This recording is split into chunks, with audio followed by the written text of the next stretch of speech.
un día a en un aeroplano de la ciudad de Denver, estado del Colorado, a la de Chicago, estado de Illinois.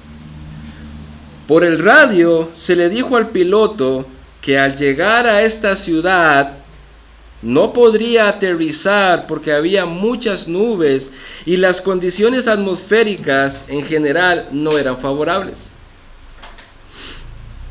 Cuando llegamos sobre Chicago no veíamos nada, sino únicamente nubes blancas, y permanecimos media hora volando en círculos sobre la ciudad.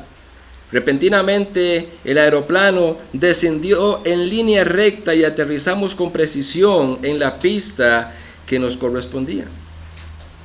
La constante comunicación entre el operador de radio del aeropuerto y el piloto, por ese medio que no veíamos ni entendíamos, hizo que pudiéramos descender en el momento y en el lugar más conveniente.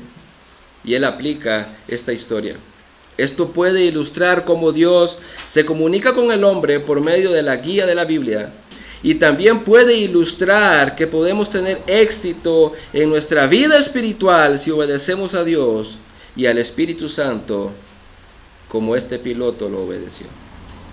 Yo he titulado mi sermón La santidad y el temor del cristiano. Y como veíamos la semana pasada, la santidad y la obediencia van de la mano, son las dos caras de la moneda. Pero no se puede vivir en santidad ni en obediencia si no conocemos qué ha dicho nuestro Dios. No se puede vivir en santidad ni en obediencia si no conocemos lo que nuestro Dios ha dicho.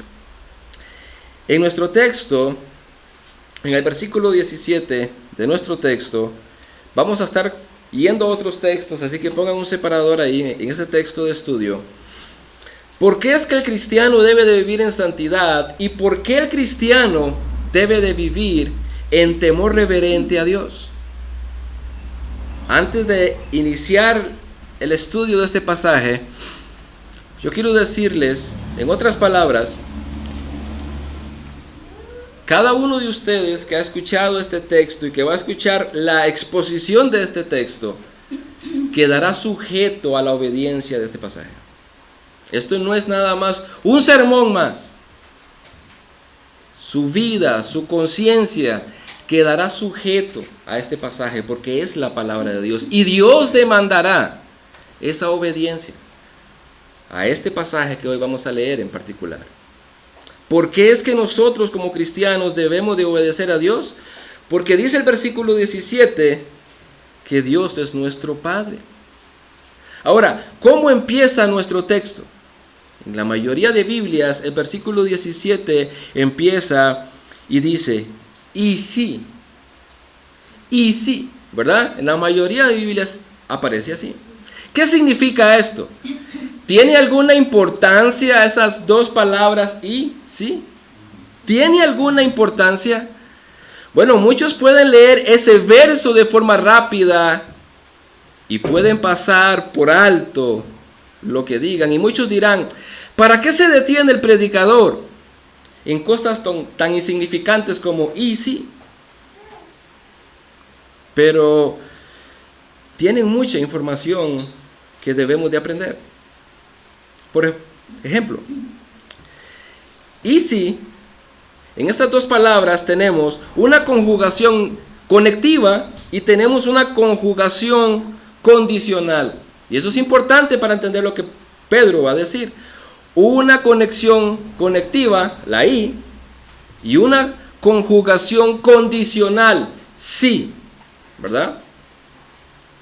Y esto ya nos cambia todo el panorama, porque la primera conjugación conectiva, o sea, la y, en otras palabras, nos dice que lo que vamos a estudiar el día de hoy, versículo 17 al 21, está íntimamente relacionado con lo dicho en los versículos 13 al 16 que estudiamos la semana pasada. Y debemos de tener en mente lo que estudiamos la semana pasada, lo que ha dicho Pedro en el versículo 13 al 16. Y se los voy a resumir en 5 puntos rápidos. La semana pasada Pedro dijo que nosotros debemos de tener una mente preparada con la palabra de Dios. Versículo 16, cuando dice la mayoría de Biblias, ceñid los lomos de vuestro entendimiento. Y la idea era preparar nuestra mente para la acción. Luego vimos que debemos de tener una claridad y un dominio propio para actuar cuando dice, sed sobrios en el contexto. También Pedro nos dijo, esperen y pongan su meta y su mirada en la venida de Cristo, en su segunda venida. Cuando él decía, poned vuestra esperanza. Y también vimos que no debemos de estar amoldados a este mundo, a los deseos de este mundo, porque en el contexto dice, como hijos obedientes, no os conforméis, en el versículo 14. Luego vimos que dice, ¿por qué es que no debemos de conformarnos? Porque Dios es santo y el que los llamó a ustedes es santo. Dios es santo y Él los llamó. Esto que vamos a estudiar está ligado con eso, de que Él es santo y Él nos ha llamado. De ahí la segunda conjugación condicional, sí. O sea, ustedes ya entendieron esto. Ahora, si ustedes, es la idea, y la idea aquí entonces, quiero hacer la pregunta. ¿Cuántos de los que están aquí, cuántos de los presentes dicen que Dios es su Padre? ¿Cuántos? Ok. Dicen por ahí que por la boca muere el pez. ¿Cuántos dicen que Dios es su Padre? Perfecto. Todos dicen yo. Amén. Entonces Pedro dice, y si ustedes, versículo 17, invocan como Padre, ¿verdad? Ahora, yo me alegro que ustedes piensen de esa manera. Yo me alegro que ustedes piensen que Dios es su Padre. Solo déjenme hacerle una pequeña advertencia a todos los que estamos en este lugar.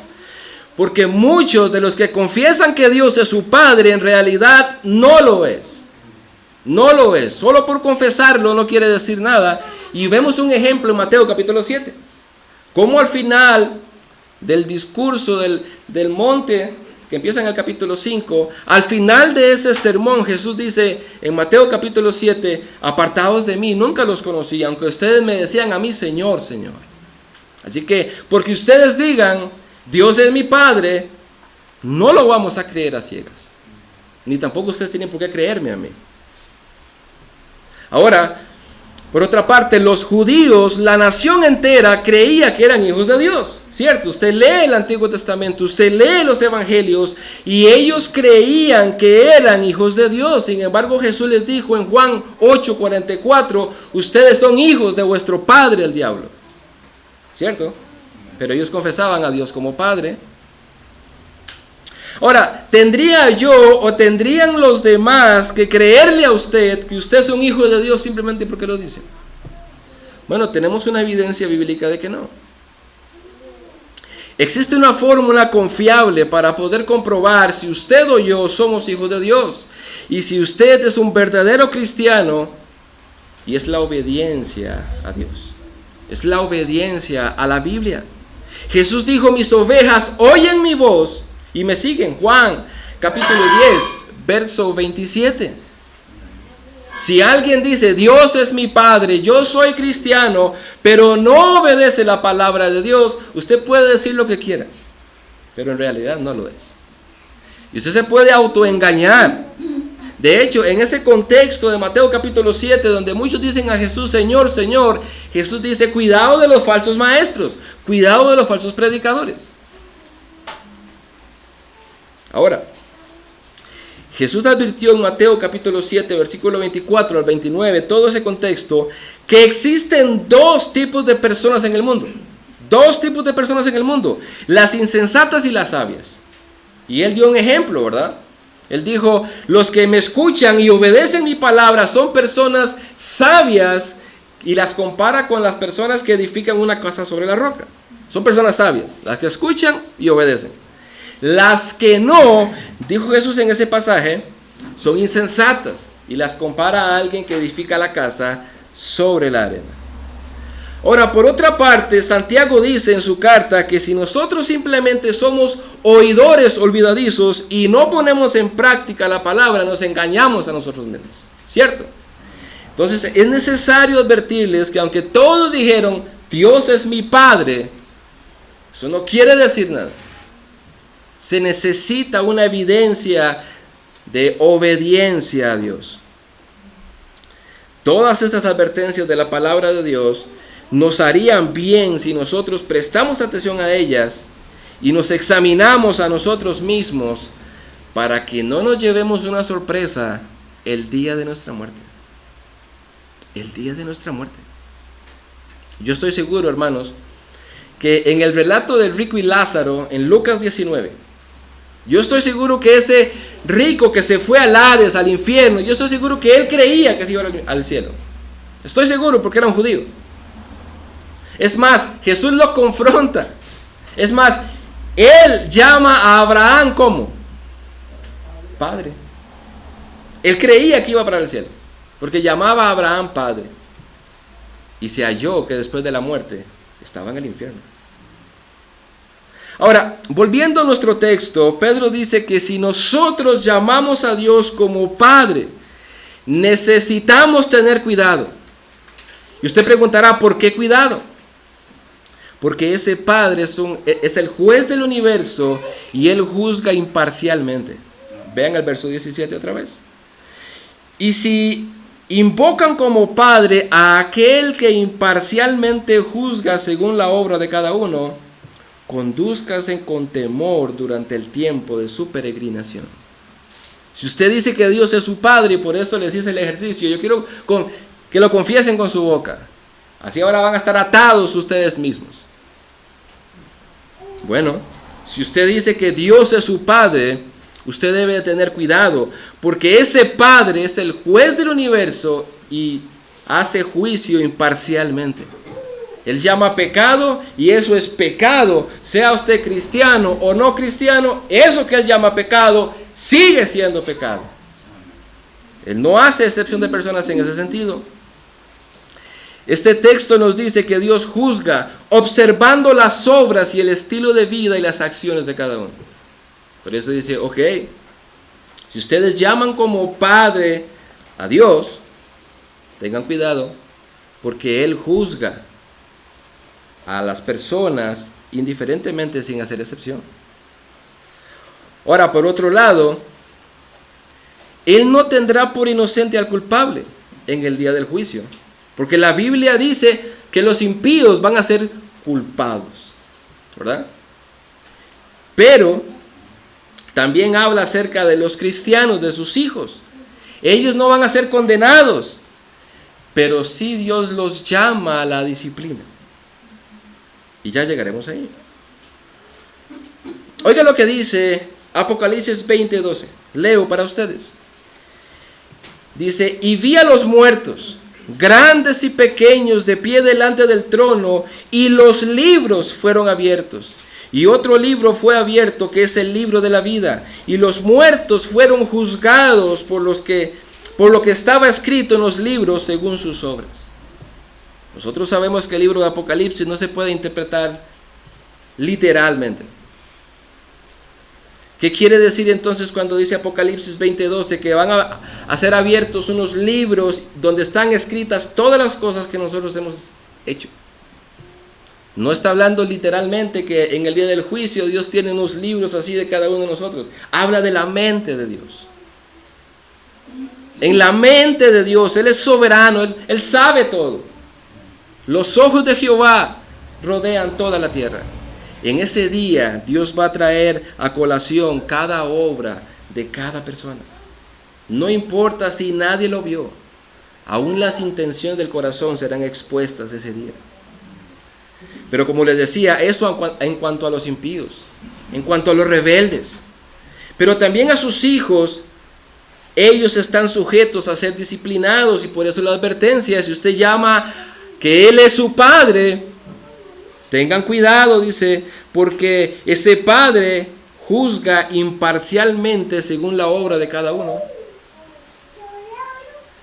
Ahora, no podemos creer No podemos creer que ahora podemos vivir como se nos venga en gana por ser cristianos. De hecho, si prestaron atención a la lectura, que ya casi hago hincapié en la lectura de Romanos 6, ya por ser cristianos, eso no nos da licencia para vivir como nos da la gana. De ahí hay muchas objeciones acerca de la doctrina de la predestinación, y muchos dicen, muy bonito, usted dice que somos predestinados, que Dios ya nos había predestinado desde antes de la fundación del mundo, que la salvación no se pierde, y muchos entienden entonces que nosotros estaríamos abriendo una licencia para vivir como nos da la gana. Pero eso no es lo que enseña la Biblia, y aquí vemos un pasaje cómo el Espíritu Santo llama a los creyentes a tener cuidado, porque Dios es un juez justo y que juzga sin hacer excepciones. Recordemos el versículo 15 en nuestro contexto. Él atrás dice que el que nos llamó es santo. ¿Recuerdan la semana pasada que yo les dije y les di un ejemplo? ¿Cuántos jugaron fútbol? Ok. ¿Qué pasa cuando el entrenador convoca a un jugador y el entrenador es rígido, es estricto? ¿Quién se acomoda a quién? Lo más normal es que el jugador tenga que acomodarse a las reglas del que lo llamó. Y tenemos un caso en Costa Rica muy típico, ¿verdad? Con un buen entrenador. Bueno, sucede lo mismo con Dios. Si Él es santo y Él nos llamó, Él tiene un estándar. Y el que no se acomode a ese estándar, Él empieza a traer disciplina para acomodarlo. Esto hablando acerca de sus hijos, ¿verdad? No podemos tener otra forma de vida que no sea igual a aquel que nos llamó. De ahí del llamado del versículo 14 de nuestro contexto, que dice lo siguiente: como hijos obedientes, noten la misma idea, en el verso 17 dice, ustedes llaman por padre a aquel.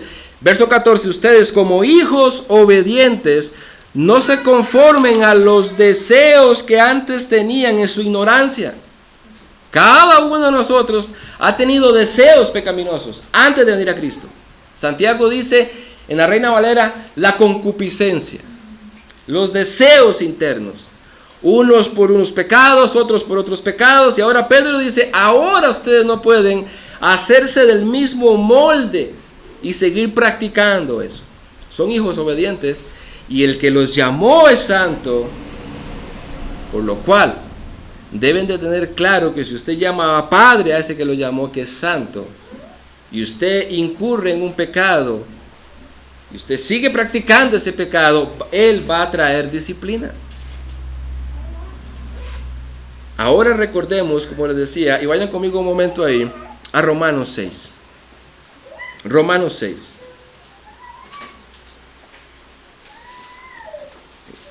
Para el bien de ustedes, aquí tengo el cronómetro. Romanos capítulo 6. Y leamos conmigo del versículo 1 al 7. Dice Pablo, ¿qué diremos entonces? ¿Continuaremos en pecado para que la gracia abunde? De ningún modo. Nosotros que hemos muerto al pecado, ¿cómo viviremos aún en él? ¿O no sabéis que todos los que hemos sido bautizados en Cristo, o sea, lavados en Cristo, introducidos en Cristo Jesús, hemos sido lavados, introducidos en su muerte? Por tanto, hemos sido sepultados con Él por medio del bautismo para muerte, a fin de que como Cristo resucitó de entre los muertos por la gloria del Padre, así también nosotros andemos en novedad de vida. O sea, si alguien anda viviendo como le da la gana y dice, yo soy cristiano, usted nunca ha muerto con Cristo. Nunca. Puede decir lo que quiera, puede trabajar en la iglesia en lo que quiera, que si no vive en novedad de vida, dice Pablo, la consecuencia lógica es que usted no ha muerto con Cristo, usted no ha resucitado con Cristo. Y sigue diciendo Pablo, porque si hemos sido unidos a Él en la semejanza de su muerte, ciertamente lo seremos también en la semejanza de la resurrección. Sabiendo esto, que nuestro viejo hombre fue crucificado con él para que nuestro cuerpo de pecado fuera destruido, a fin de que ya no seamos esclavos del pecado. Antes de venir a Cristo éramos esclavos del pecado, no podíamos decirle que no al pecado. Ahora en Cristo, dice Pablo, tenemos la capacidad por Dios, por el Espíritu, de que aunque venga la tentación, podemos decirle no quiero. Yo ya no soy un esclavo del pecado. Ahí está la tentación. Pero yo puedo decirle que no, dice Pablo, porque yo morí con Cristo. Y termina diciendo, porque el que ha muerto ha sido libertado del pecado. Si esta es la realidad del cristiano, que Dios nos libertó del pecado, por eso debemos de vivir ahora con temor y santidad, sabiendo que Él es nuestro Padre y Él juzga sin discriminar quién es. Pecado es pecado para el cristiano y para el no cristiano. Y no tenemos excusa, porque dice Pablo, ya Dios nos libertó del pecado. Usted no puede decirle a Dios, es que no puedo con esto. No, usted sí puede, pero no es que no quiere. Porque eso es lo que dice Pablo. Fuimos libertados. O sea que si yo sigo amarrado al pecado es por mi propia voluntad. Si un verdadero cristiano empieza a vivir de una manera no santa, Dios su Padre lo disciplina. Oiga lo que dice, leo para ustedes, Hebreos 12 del 5 al 8. Además, habéis olvidado la exhortación que como a hijos se os dirige, hijo mío, no tengas en poco la disciplina del Señor. Claro, por ahí andan diciendo ahora que Dios es amor, amor y puro amor, se parece más a Walter Mercado. Pero el Dios de la Biblia disciplina a sus hijos, los disciplina. Y dice, ni te desanimes al ser reprendido por Él, porque el Señor al que ama, disciplina y azota a todo aquel que recibe por hijo. Es para vuestra corrección que sufrís, dice. Dios os trata como a hijos. Y dice él, ¿por qué? ¿Qué hijo hay a quien su padre no discipline? ¿Qué hijo hay a quien su padre no discipline? Pero si estáis sin disciplina, de la cual todos han sido hechos partícipes, entonces sois hijos ilegítimos y no hijos verdaderos. El Dios de la Biblia disciplina, y por eso Pedro dice, condúzcanse en esta peregrinación con temor, porque Dios juzga, sean cristianos o no. Hermanos, Dios siendo perfecto y justo, pregunto, si Dios es justo y perfecto, ¿Él disciplina? Sí, ya lo leímos en la Biblia. Dios trae disciplina y dice el pasaje porque nos ama. Nos ama y por eso nos disciplina. Claro, muchas veces vienen a nuestra vida cosas que no nos gustan, obviamente, ¿verdad? Pero es porque nos ama, dice el autor de los Hebreos. Pero Él azota únicamente a sus hijos. Y lo hace para corregirnos. Ahora, noten y leo para ustedes otra vez lo que dice, o más bien la pregunta del versículo 7 de Hebreos que leímos. Hebreos 12:7 dice, vean, en la mente y el diseño de Dios no existen padres que no disciplinen a sus hijos, porque dice él, ¿qué hijo hay a quien su padre no discipline? En la mente de Dios no hay un padre que no discipline a sus hijos. Y como esto no es simplemente una cátedra de información, déjeme ir aplicando un poquito de esto. Porque dice Spurgeon, o dijo Spurgeon, que donde empieza la aplicación empieza el sermón. ¿Qué podemos extraer entonces de este pasaje de Hebreos acerca de la disciplina? Viendo que nosotros tenemos que vivir ahora con temor porque Dios es un juez justo. Hoy día, hermanos, hay una corriente filosófica, y me alegro que haya muchos padres en este lugar. Hay una corriente filosófica y mundana introducida en aquellos que llaman a Dios Padre. Noten que en el versículo 14 de nuestro texto, ¿verdad? Dice, como hijos obedientes. Pregunto, ¿a quién le debe obediencia el Hijo de Dios? a Dios, que es su Padre. Pero dentro de las iglesias cristianas evangélicas, dentro del cristianismo, dentro de nosotros, hay corrientes filosóficas y mundanas que han permeado la mente de aquellos hijos de Dios. Y ahora esos hijos de Dios obedecen al mundo, obedecen la filosofía y no a Dios. ¿En qué área? Bueno, en lo que estamos hablando acerca de la disciplina, ya que Dios nos disciplina a nosotros como hijos. A los niños, dicen por ahí, la psicología, a los niños no se les puede corregir con disciplina física porque se trauman. Se trauman. Nosotros tuvimos una persona aquí en la iglesia que estudiaba psicología. Y esa persona nos decía que la psicología les enseñaba a ellos como estudiantes que al usted castigar a un niño físicamente, ese niño se trauma. El problema es que ellos creen las palabras de los hombres en lugar de las palabras de Dios. Hablando de los cristianos. Entonces hoy tenemos un montón de padres cristianos que en lugar de estar disciplinando físicamente a sus hijos, le hacen caso a lo que la psicología dice. Cuando tenemos mucho argumento bíblico de que existe una correcta disciplina física para los niños. Y déjenme explicar, esto no quiere decir que usted va a agarrar a su hijo y se va a quitar la cólera con su hijo, porque eso es pecado. Si su hijo hace algo y usted se llena de ira, somos seres humanos, y usted lo va a disciplinar, usted se va a ir a quitar la cólera con él. Usted está pecando y le está haciendo un daño a él, ¿verdad? Eso es muy diferente. Una cosa muy diferente es usted llevarlo y disciplinarlo en el amor del Señor, explicarle lo que ha hecho mal primero, la desobediencia, que él pueda entender que usted lo va a disciplinar porque él ha hecho algo malo, que ha pecado contra Dios primeramente y luego contra usted como padre o como madre, y entonces ejercer una disciplina física sobre él, no matándolo a garrote como muchas veces nuestros padres hicieron con nosotros, pero sí ejerciéndole dolor en su cuerpo, una paleta, con una fajita, no sé. Pero eso enseña la Biblia. De hecho, la Biblia dice que la terquedad está ligada al alma del niño y que solo la vara lo alejará de él. Solo la vara. Y los que tienen hijos sabrán qué tan tercos son los niños, ¿verdad? Ahora,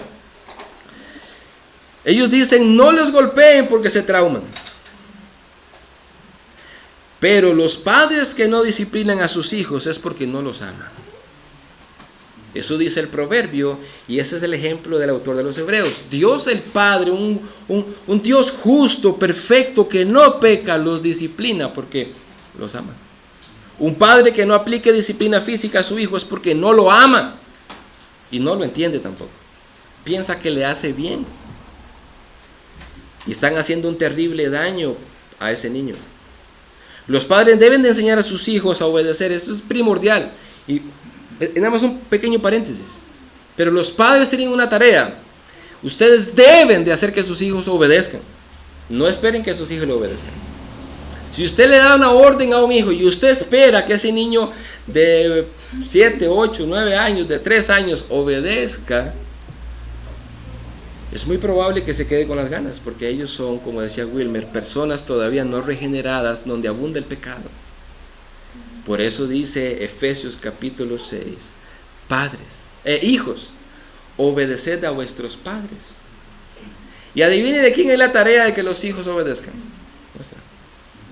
Nosotros tenemos que hacer que ellos obedezcan. Yo le digo a mi hijo, usted tiene 2 opciones: obedece por las buenas con palabras o obedece con dolor.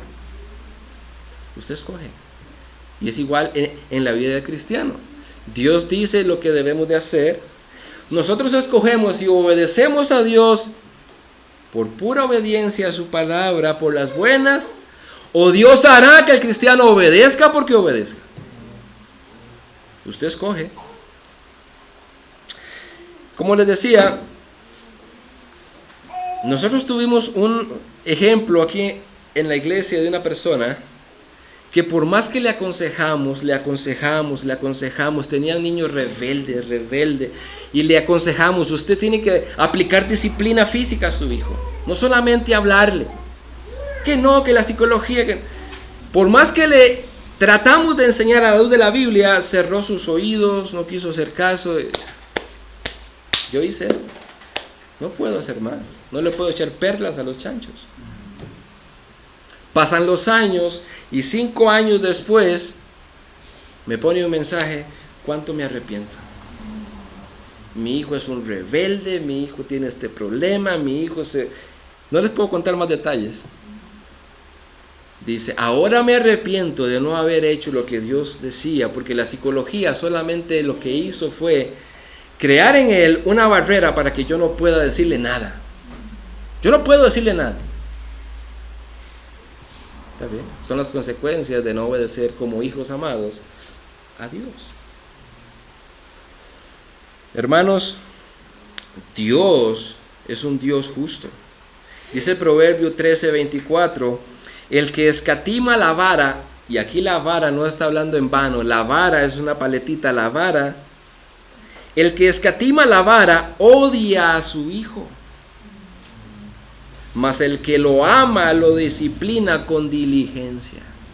Es un trabajo duro. Dijo un predicador, usted escoge cuándo llorar como padre, o escoge en los primeros años llorar por él, porque a ningún padre le gusta disciplinar a su hijo, porque cuando él llora porque usted lo disciplina, si usted es un ser humano como yo, a usted se le quiebra el corazón. Pero usted prefiere, o usted escoge, llora en su infancia disciplinándolo y ordenándolo, o escoge llorar después.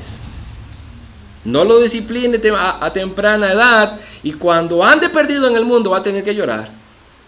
Usted escoge cuándo llora.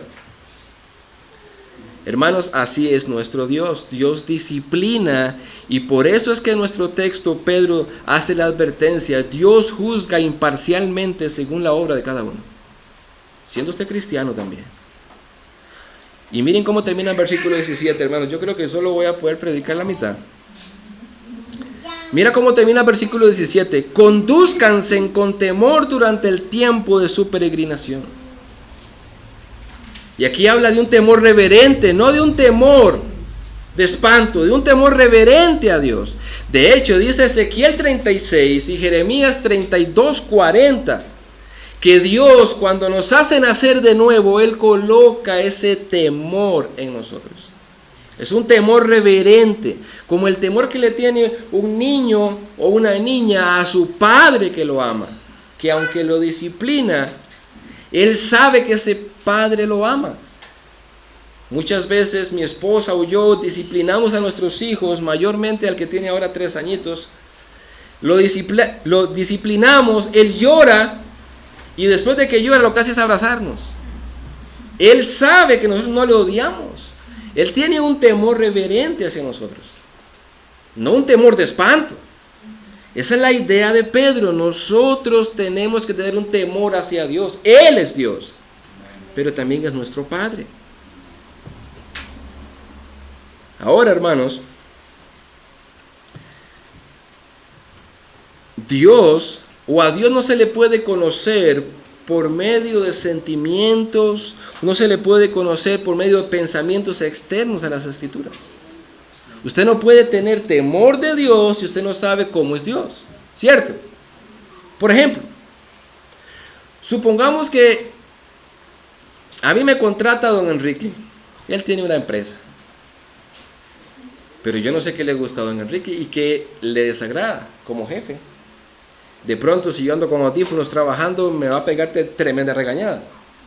Pero si yo conozco a don Enrique y yo sé que a él no le gusta que los empleados anden con audífonos mientras trabajan, pues si yo lo sé, ahora yo, por esa información, yo digo, bueno, esta información me trae a mí que yo pueda no hacer que él se enoje conmigo. Lo mismo sucede con Dios. O sea, no podemos tener temor o vivir en santidad o tener obediencia si yo no conozco a Dios. Pero el problema es que nosotros no podemos conocer a Dios fuera de las Escrituras. De hecho, yo les pasé por ahí un documento que habla acerca del cristiano sensual. Y no estoy hablando de los que bailan en tarimas, cosas así, ¿verdad? Sino está hablando de esa parte de sensualidad, de que son llevados por los sentimientos, de que son llevados por lo que sienten. Nosotros no podemos conocer a Dios así. De hecho, dice Jeremías 17:9, que más bien mi corazón, mi alma, mis sentimientos, mis pensamientos son erróneos a la voluntad de Dios. Entonces, si Dios nos manda aquí a conducirnos con temor, porque Él juzga, bien nos valdría conocer qué piensa Dios para no pecar contra Él y no enojarlo. Ahora, ¿qué es lo que les estoy queriendo decir en otras palabras? Lo que yo estoy queriendo decir es que no hay otra forma de poder llegar a conocer a Dios, vivir en santidad, obedecerlo, a no ser que obtengamos la información que viene en las páginas de la Biblia. En otras palabras, nosotros desde que llegamos a este mundo estamos separados de Dios, no tenemos comunión con Dios de una forma externa. Ahora, la Biblia dice que Dios se acercó al ser humano y trajo su revelación al ser humano, y entonces el ser humano empezó a ver qué creía Dios, qué decía Dios, qué era bueno, qué era malo, y lo dejó escrito, ¿cierto? Nadie conocería a Dios fuera de las Escrituras. Ahora, esto sucede desde el momento que nosotros nacemos, estamos separados de Dios, no conocemos a Dios. Mis hijos no conocen a Dios. Desde la caída de Adán y Eva. Entonces Dios tomó la decisión de revelarse al ser humano, trayendo esa revelación por medio de sus profetas y de sus santos en el Antiguo Testamento y en el Nuevo Testamento. Esta información es la que nosotros debemos de adquirir para poder vivir en santidad. Santidad y obediencia a Dios en un temor reverente. Ahora, lo que nosotros aquí en la tierra conocemos de Dios, lo que usted puede llegar a conocer de Dios, lo va a llegar a conocer únicamente por la palabra. Fuera de ahí, nada. O sea, hay cosas que Dios no ha revelado y no la conoceremos nunca hasta que no lleguemos allá. Por ejemplo, dice Hebreos capítulo 1, versículo del 1 al 2. Dios, habiendo hablado hace mucho tiempo, en muchas ocasiones, de muchas maneras, a los padres por los profetas, ahí estaba la revelación que Él trajo, así conocían esa gente a Dios. En estos últimos días nos ha hablado por su Hijo. Él trajo la última revelación por medio de Jesucristo. Así es como tenemos la Biblia y así es como conocemos a Dios. Este es Dios. Así dice Dios. Ahora, somos llamados a tener un temor a no ofender a Dios. De ahí la importancia del conocimiento de la palabra de Dios. Ahora, quiero que note algo en el versículo 17 de nuestro texto. Pedro termina en el versículo 17 diciendo que somos peregrinos. En otras palabras, y así rápidamente, hermanos, lo que vamos a vivir aquí es rápido. Es rápido en comparación con lo que nos espera después de la muerte. Somos peregrinos. Por eso es que los israelitas, aunque ya estaban bien edificados en Jerusalén, ellos tenían que celebrar la fiesta de los tabernáculos. Tenían que salir de sus casas y hacer una enramada y vivir ahí durante toda una semana, recordando que eran peregrinos o que fueron peregrinos, que Dios los cuidó. Pero en el Nuevo Testamento se nos llama a nosotros, somos peregrinos. Estamos de paso aquí nada más. Ahora, ¿por qué debemos de vivir así en obediencia a Dios? Y eso me lleva a mi segundo encabezado, para ir terminando. Hay una información que usted debe de valorar y yo también. En el versículo 17 hay un llamado a cómo vivir. Vivir con temor a Dios, sabiendo que Él juzga imparcialmente, ¿verdad? Pero para poder vivir de esa manera, con temor a Dios, usted y yo necesitamos una información que Pedro nos da en el versículo 18 al 21. Y lo primero que Pedro nos dice, Pedro nos recuerda sobre la redención. Ustedes fueron redimidos, versículo 18. Ustedes saben que no fueron redimidos de su vana manera de vivir heredada de sus padres con cosas perecederas como oro o plata. Pedro habla de la redención. Y déjeme leerle algo que encontré acerca de la redención. Dice, redimir. Era la compra de alguien para sacarlo de la esclavitud mediante el pago de un precio y dejarlo en libertad mediante el pago de un rescate. Según la Biblia, redención era un término técnico para el dinero pagado a fin de comprar a un prisionero de guerra. Nosotros éramos prisioneros y esclavos. Esclavos del pecado, esclavos de Satanás y esclavos de la muerte, porque no íbamos a escapar de ahí. A lo cual dice el versículo 18 que nosotros heredamos eso de nuestros padres. El padre engendra a un hijo pecador y esclavo. Esclavo del pecado. Eso es lo que dice el versículo 18. Dice Gálatas 3:13 que Cristo nos redimió de la maldición de la ley, habiéndose hecho maldición por nosotros, porque escrito está: maldito todo aquel que cuelga en un madero. Así que aquí en este texto Pedro nos recuerda que fuimos comprados, y no con oro, no con plata, no con lo que la gente anda buscando hoy por hoy. De hecho, en el versículo 19 se nos dice cuál fue el pago. Dice, la sangre preciosa. Vean el verso 19 conmigo. Sino con sangre preciosa. Y yo le compartí a algunos hermanos ayer que cuando habla de la sangre preciosa, ¿qué se le viene a hacer a la mente? Con sangre preciosa. Una sangre bonita, una sangre... ¿A qué se refiere con preciosa? Que la mayoría de traducciones dicen sangre preciosa. Preciosa en este pasaje bíblico no es en el sentido de lindo, sino de valor. De valor, no de lindo. Sangre preciosa. De hecho, hay una versión de la Biblia que sí lo tradujo bien del griego. Y es la traducción Kadosh. Leo para ustedes textualmente cómo dice el verso 19 en esta versión. Dice, por el contrario, fue la costosa muerte del sangriento sacrificio del Mesías. Eso es lo que significa sangre preciosa. No en cuestión de bonito, sino de valor. La costosa muerte y del sangriento sacrificio del Mesías, como de un cordero sin defecto y sin mancha. Dice Pedro, ¿por qué es que usted debe de vivir en santidad? Recuerde lo que se pagó por usted.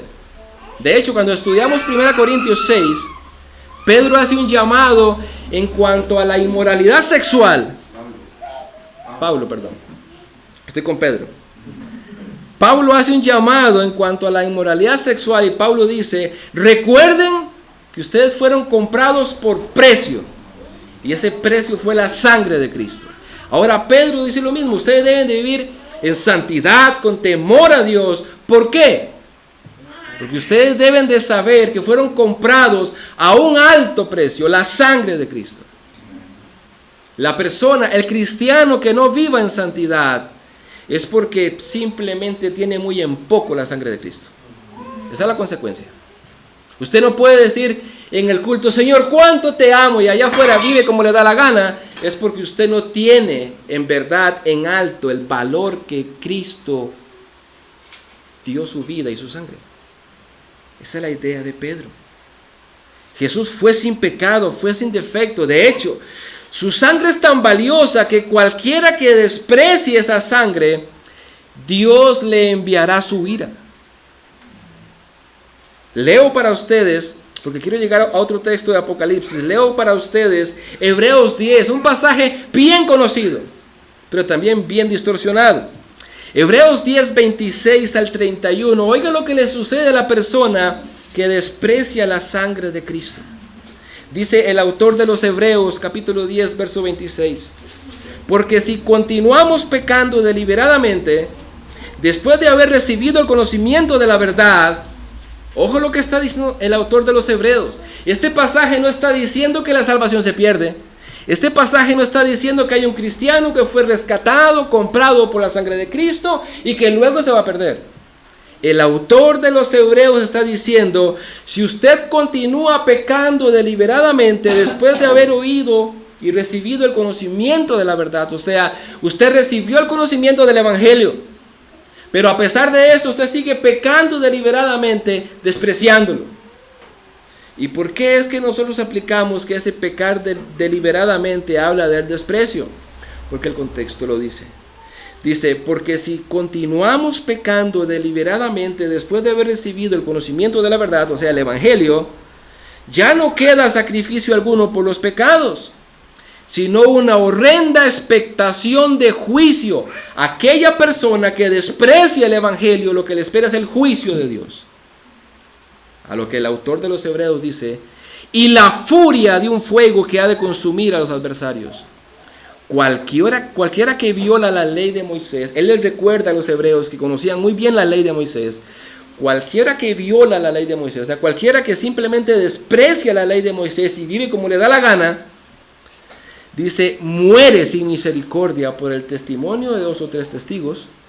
O sea, él les recuerda a estos hebreos, ustedes saben muy bien esto.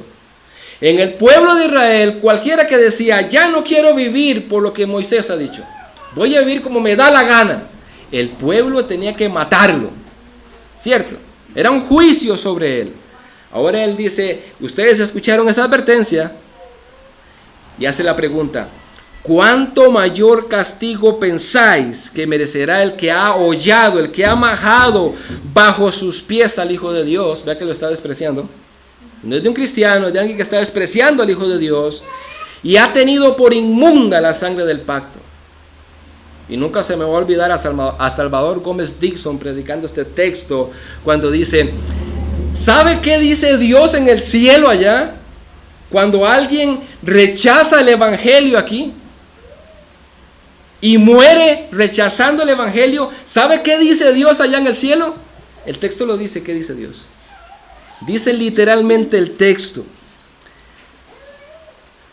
mía es la venganza, yo pagaré. Y dice Salvador Gómez Dixon, es como si Dios estuviera diciendo, a ese déjenmelo a mí, a ese que me despreció, a ese déjenmelo a mí, yo le pagaré. Y por eso dice el autor de los Hebreos, él juzga a su pueblo, horrenda cosa es caer en las manos de un Dios vivo. Y tenemos el contexto de lo que le pasó a los israelitas en el desierto. Los mató en el desierto, dice Deuteronomio. Ahí los mató. Al que desprecie la sangre de Cristo, déjenmelo a mí, dice.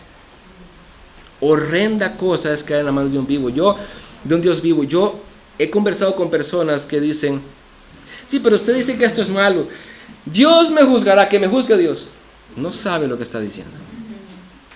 No sabe lo que está diciendo al decir que me juzgue Dios. Le convendría mejor que lo juzgara yo, porque yo no tengo poder de enviarlo al infierno. Dios sí. Esa sangre es con la que fuimos redimidos. Y es tan santa, es tan valiosa, que el que la desprecia, Dios derrama personalmente su ira sobre él. Yo he escuchado a la mayoría decir que después de muchos intentos y planes fracasados, hermanos, ojo, porque esto me lleva a lo que sigue diciendo el autor de los Hebreos en cuanto a la sangre y sacrificio de Cristo. Yo he escuchado a muchos, a la mayoría de cristianos decir y pastores decir que después de muchos intentos y planes fracasados de Dios para con la humanidad, Dios decidió enviar a su Hijo al mundo. Ese es el pensamiento dispensacionalista. Cuando ustedes escuchen que alguien es dispensacionalista, piensen en eso. Esa persona cree que Dios tuvo muchos planes, pero fueron fracasando uno a uno y por último tomó la decisión de enviar a Jesús. Ese es el pensamiento dispensacionalista. Por ejemplo, yo lo resumí de esta manera. En el pensamiento de ellos es como si Dios hubiera hecho esto. Adán y Eva, Dios los creó perfectos, pero el plan fracasó porque Adán y Eva pecaron. Dios quería un paraíso para la humanidad, pero Adán y Eva hicieron que el plan de Dios fracasara. Entonces Dios luego empieza a trabajar con la humanidad después que restaura a Adán y Eva, pero se volvió a corromper y fue fracasado otra vez el plan de Dios. Entonces Dios envió el diluvio. Después de eso Dios hace un plan con Noé, pero apenas saliendo del arca se emborracha y vuelve a fracasar. Entonces Dios llama a Abraham y le hace una promesa a Abraham, pero luego Israel es cautivo en Egipto. Dios trae a Moisés y trae los 10 mandamientos, otro plan, pero el pueblo no hace caso a esos 10 mandamientos y frustra nuevamente el plan de Dios. Eso es lo que quieren los dispensacionalistas. Entonces Dios otra vez se levanta y levanta jueces para que juzguen al pueblo, pero fracasan. Entonces Dios levanta reyes, pero fracasan, inclusive David. Así que Dios dice, bueno, aquí no me queda de otra que enviar a mi hijo. Ya lo he intentado todo, y el ser humano sigue pecando, voy a enviar a mi hijo. Esa es la teología dispensacionalista. Sin embargo, lo que nos enseña Pedro en este texto es lo contrario. Esa sangre de Cristo, esa sangre preciosa, ese sacrificio por nuestros pecados, por lo cual debemos de vivir nosotros en santidad para Dios, ese sacrificio, ese plan, es el único plan que Dios ha tenido. Dios no ha tenido otro plan. Ese es el único plan de redención que corre desde Génesis en un cordón hasta Apocalipsis. Un solo plan. Toda la historia en un solo plan. Y les pido que vayan conmigo a un texto, hermanos. Ya vamos terminando. Vayan conmigo a Apocalipsis 19. Vamos a ver cómo termina el plan. Apocalipsis 19, versículo 11 al 21. Así termina la historia de Cristo y de la humanidad. Y vamos a ver si los dispensacionalistas tienen razón, o Pedro en el texto que vamos a leer a continuación tiene razón. Apocalipsis 19, 11 dice: y vi el cielo abierto, y he aquí un caballo blanco, y el que lo montaba se llamaba Fiel y Verdadero, cual es Cristo, y con justicia juzga y hace la guerra. Sus ojos son como llama de fuego, y sobre su cabeza hay como diademas, y tiene un nombre escrito que nadie conoce sino él, y está vestido de un manto empapado de sangre. ¿Ese manto empapado de sangre es su propia sangre que derramó en la cruz? No, ese manto empapado de sangre es otra cosa. Dice, y su nombre es el Verbo de Dios. Y los ejércitos que están en los cielos, vestidos de lino fino, blanco y limpio, le seguían sobre caballos blancos. De su boca sale una espada afilada para herir con ella a las naciones, y las regirá con vara de hierro. Esa es la sangre que trae pringada en sus ropas de las naciones, de la gente. Y dice, y él pisa el lagar del vino del furor de la ira de Dios Todopoderoso. Cuando sacaban uvas en un lagar, se pisoteaba las uvas y se extraía el jugo. Dice Juan que él vio a Jesús pisoteando a sus enemigos y extrayéndole la sangre. Esa es la idea de lo cruel y feo que va a ser el juicio de Dios. Ese manto empapado de sangre es de sus enemigos, de aquellos que han despreciado el evangelio. Y dice, y en su manto y en su muslo tiene un nombre escrito, Rey de Reyes y Señor de Señores. Y vio un ángel que estaba de pie en el sol y clamó a gran voz diciendo a todas las aves que vuelan por medio del cielo, venid, congregaos para la gran cena de Dios. O sea, está llamando a los buitres, vengan, comas en este montón de muertos, para que comáis carne de reyes, carne de comandantes y carne de poderosos, carne de caballos y de sus jinetes, carne de todos los hombres, libres y esclavos, pequeños y grandes. Entonces vi a la bestia y a los reyes de la tierra y a sus ejércitos reunidos para hacer guerra contra el que iba montado en el caballo y contra su ejército. Y la bestia fue apresada, y con ella el falso profeta que hacía señales en su presencia, con las cuales engañaba a los que habían recibido la marca de la bestia y a los que adoraban su imagen.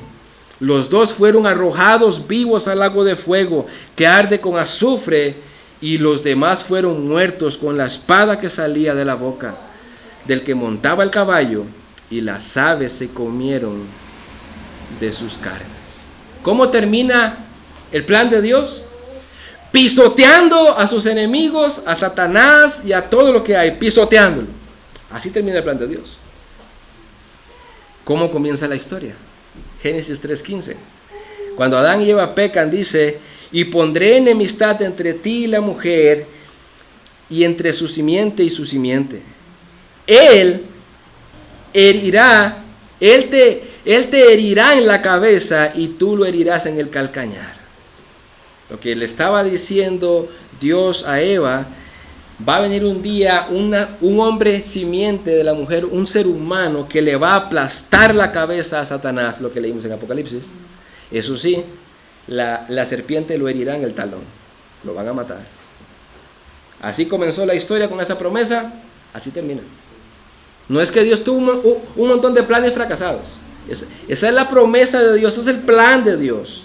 Ahora ven al verso 20 conmigo, de nuestro texto. Primera de Pedro, capítulo 1, verso 20. Hablando de que Cristo dio su sangre y nos redimió con su sangre, no con plata o oro. Y dice: porque Él estaba preparado desde antes de la fundación del mundo, pero se ha manifestado en estos últimos tiempos por amor a ustedes. Dice Pedro que Cristo, antes de que Dios creara el mundo, Cristo estaba preparado para morir por nosotros. Así que Dios no tuvo que inventarse en el camino uno y otro plan. Ese es el único plan que hay. Salvar al mundo por Cristo. Una sola historia. De hecho, un teólogo comenta lo siguiente: en la eternidad pasada, antes de que Adán y Eva pecaron, Dios planeó la redención de los pecadores por medio de Jesucristo. Es lo que dice Pedro en el versículo 20. Las escrituras confirman esto y no vamos a ir ahí. Tengo otros pasajes bíblicos, pero si quieren apuntarlos, Hechos 20:23, que dice: a este entregó por el predeterminado y el previo conocimiento de Dios, y ustedes lo clavaron. Hechos 4, 27 al 28 habla acerca de lo mismo, y 2 Timoteo 1:9. Dios no fracasó. Esa sangre preciosa con la que Dios nos redimió y por lo cual debemos de vivir en temor a Él y en reverencia a Él, ese plan fue desde antes de la fundación del mundo. En otras palabras, el pecado de Adán y Eva no tomó por sorpresa a Dios. Dios ya sabía. No fue un plan que, ¿ahora qué hago? Dios ya sabía. De hecho, Jesús al venir produjo que la humanidad pudiera realmente volverse a Dios. Vean el versículo 21. Por medio de Él son creyentes en Dios. Fue que Cristo vino, Él se manifestó, termina diciendo el versículo 20, se manifestó por amor a ustedes. Había un tiempo determinado por Dios, Cristo se manifestó, y es ahora por medio de Cristo que nosotros podemos ser creyentes en Dios. Y dice que Él nos resucitó de entre los muertos y le dio gloria. Fue gracias a Cristo a que Él viniera, derramara su sangre, es que nosotros ahora creemos en Dios. Pero ese es el único plan. Hermanos, ¿por qué el cristiano debe de vivir en santidad y en temor a Dios? Y aquí tenemos dos evidencias para resumir. Por un lado, sabemos que tenemos que vivir en santidad y en temor a Dios porque el pasaje dice que Él juzga, Él hace justicia, Él dice que es pecado lo que es pecado imparcialmente.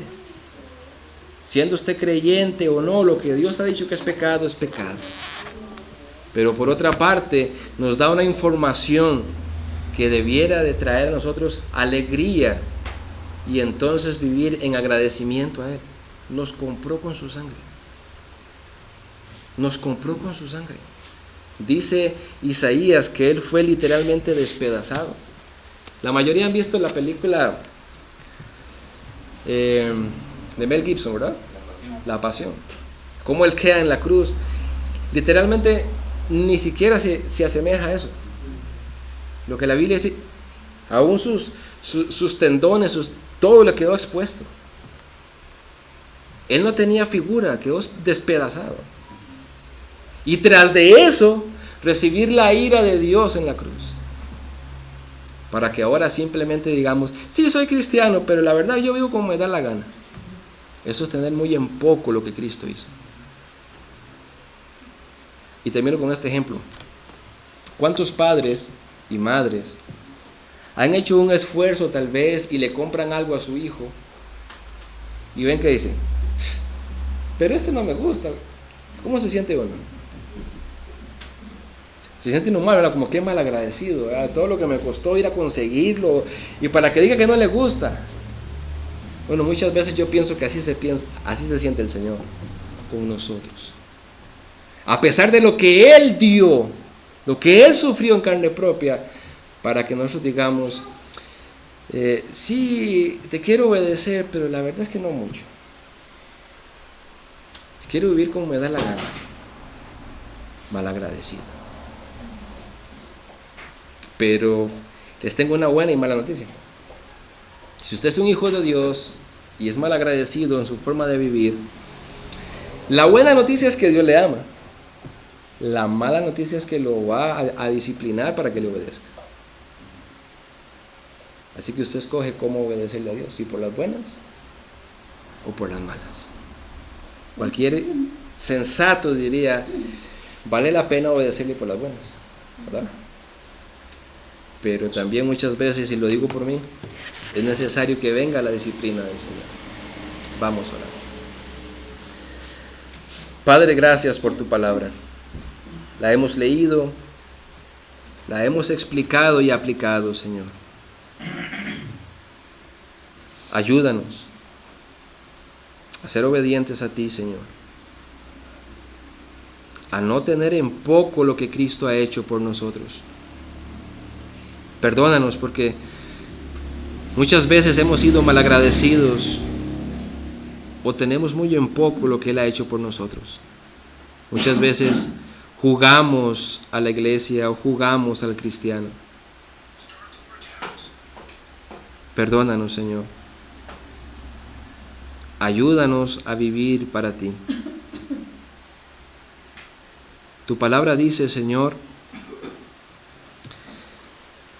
que una vez Jesús, tu Hijo, dio un ejemplo para comparar que si aún nosotros siendo malos, si nuestro hijo nos pide pescado, no le vamos a dar una serpiente. Y si nos pide pan, no le vamos a dar una piedra. ¿Cuánto no más tú, Señor, siendo un Padre perfecto y amoroso? Si nosotros como hijos te pedimos que nos ayudes a ser obedientes. No te pedimos nada económico, nada para nuestro interés mundano. Hoy te queremos pedir que nos ayudes a ser obedientes. Y yo me pongo a pensar, Señor, ¿cuál sería mi reacción como ser humano y aún pecador como yo si llegara mi hijo y me dice, papá, enséñame a ser obediente? Eso quebraría mi corazón. ¿Cuánto no más tú al escuchar la oración de tus hijos, reconociendo que somos pecadores, reconociendo que somos desobedientes, pero después de una enseñanza, al ver tu palabra hoy, Señor, al ver a tus hijos que se acercan a ti y te piden, por favor, Señor, ayúdanos a ser obedientes. Ayúdanos a vivir para ti, Señor. Ayúdanos a verte como nuestro Padre y a tener reverencia, temor. Pero también, Señor, a no olvidar que tú eres el que suministras en nosotros ese querer como el hacer por tu buena voluntad. Socórrenos con tu Espíritu, Señor. Cuando llegue la tentación, recuérdanos en nuestra mente que siempre hay una puerta abierta, que acudamos a ti, Señor. La mayoría de veces, Padre, que nosotros pecamos es porque la tentación viene y no acudimos a ti en auxilio. Recuérdanos, Señor, cuando estemos siendo tentados, que corramos a ti en oración y te supliquemos que nos libres de la tentación. Ayúdanos a vivir en santidad. Ayúdanos a apartarnos de las cosas del mundo.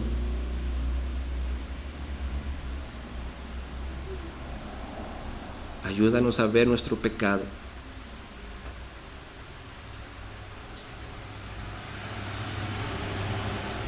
Y que donde quiera que estemos, sea en la iglesia, en nuestra familia, en nuestro barrio,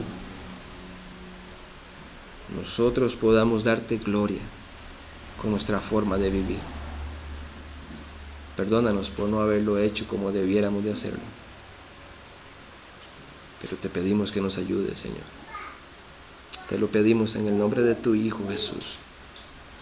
Amén y amén. Hermanos, un receso de 15 minutos y venimos a la escuela dominical.